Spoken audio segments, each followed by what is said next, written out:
Korang dah penat dengan 250cc? Rasa nak upgrade? Ni lah dia, ADX TG 400cc guys. Jom ikut aku. Dari segi design, ADX TG 400 tampil dengan gaya adventure scooter yang nampak garang dan premium, lengkap dengan lampu LED, handguard serta rekaan yang lebih lasak berbanding skuter lain.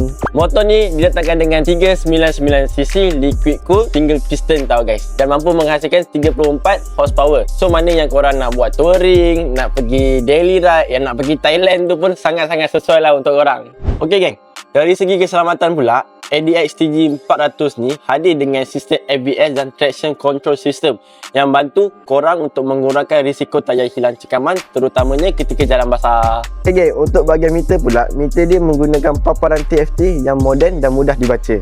Turut dilengkapi dengan sistem smart key untuk memudahkan urusan menghidupkan enjin dan membuka seat.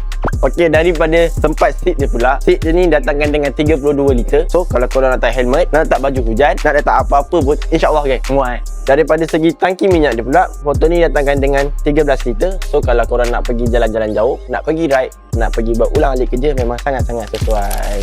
So kan, kalau korang berminat dengan ADX TG 400 ni, korang boleh isi form sekarang, kita ready stock. Dan jangan risau, penghantaran percuma seluruh semenanjung Malaysia. Aku belanja, okey? Bye-bye.